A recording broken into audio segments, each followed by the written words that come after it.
presidential statement confirmed the pardon of 6 individuals: سعيد مجال الضوالي وكرم عبد السميع اسماعيل السعدني ولاء جمال سعد محمد علاء أحمد سيف الإسلام عبد الفتاح حمد محمد عبد الخالق عبد العزيز and منصور عبد الجابر علي عبد الرازق.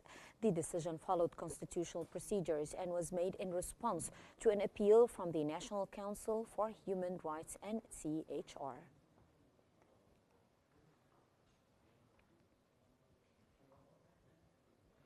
The Egyptian Committee for the Relief of Gaza's Residents managed to reach the 2 children who drew widespread sympathy on social media after images showed them walking on foot during displacement, with one carrying his younger brother. The committee affirmed that reaching the children came as part of Egypt's ongoing efforts to support and assist the people of Gaza, particularly children and families most affected by the consequences of displacement. It added that the necessary care was provided to them and they were ensured safe relocation to a secure place.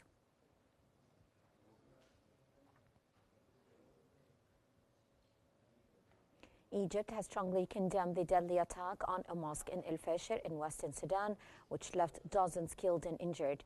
In a statement by the Foreign Ministry, Cairo stressed that targeting places of worship and innocent civilians constitutes a blatant violation of international humanitarian law. Extending heartfelt condolences to the victims' families, the government, and the Sudanese people, Egypt wished the wounded a swift recovery. It further voiced hope for an end to the conflict in Sudan, underscoring the need to preserve lives and safeguard the nation's resources.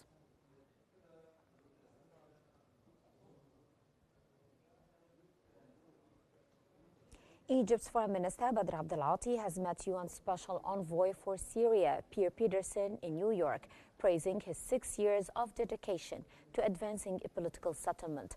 Abdelati reaffirmed Egypt's commitment to Syria's unity, sovereignty, and a comprehensive transitional process that includes all Syrians, stressing counter-terrorism as key to restoring stability. He strongly condemned Israel's ongoing violations of Syrian sovereignty, including strikes on state institutions, and reiterated Egypt's support for the UN's role in achieving a lasting political solution.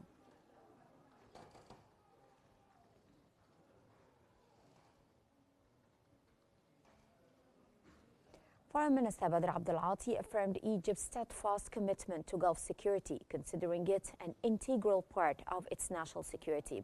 During his meeting with his Kuwaiti counterpart on the sidelines of the United Nations General Assembly sessions, Minister Abdelati condemned the Israeli aggression against the state of Qatar, stressing the firm rejection of any attempts to undermine the security and stability of the Gulf countries.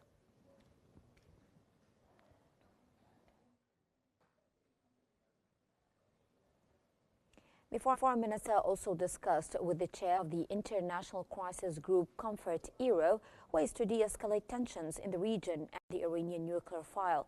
During the meeting on the sidelines of the United Nations General Assembly sessions, Abdelati reaffirmed Egypt's support for efforts to restore stability in Sudan and improve humanitarian conditions, aiming for a resolution of the crisis that preserves Sudan's unity, sovereignty, and national institutions.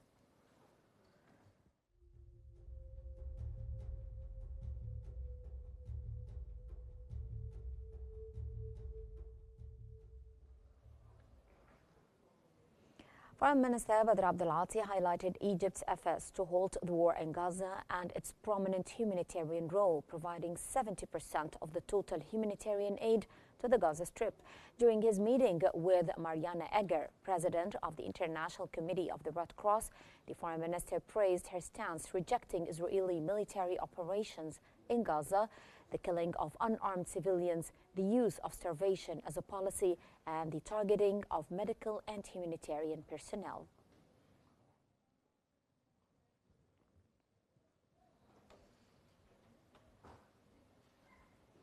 Egypt's National Academy for Science and Skills has signed an MOU with Singapore's Institute of Technical Education Services to improve technical and vocational training. The deal, announced during the Egypt-Singapore Business Forum, aims to raise education quality, introduce international qualifications, and boost graduate competitiveness. Key focuses include applying the GEM-SET model, offering ISQ certificates, and developing infrastructure and educator skills.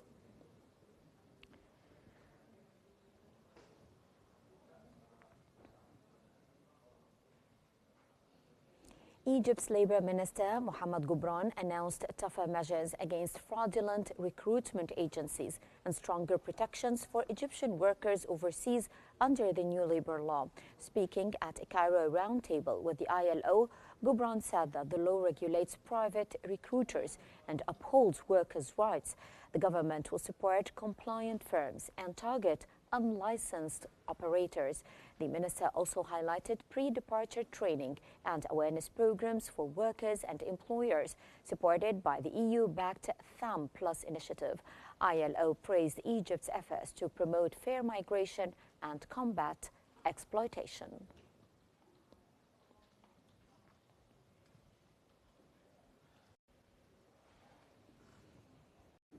Egypt's Minister of Investment and Foreign Trade, Hassan Al-Khatib, announced the country's goal to rank among the world's top 50 economies in trade and investment competitiveness within 2 years.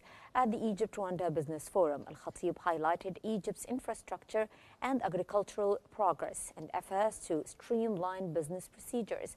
He stressed strategic cooperation with Rwanda in key sectors and noted bilateral trade jumped from $68 million in 2023 to $216 million in 2024, with plans to double it. He urged both countries to use COMESA and AFACTA to boost regional trade and support Africa's Agenda 2063.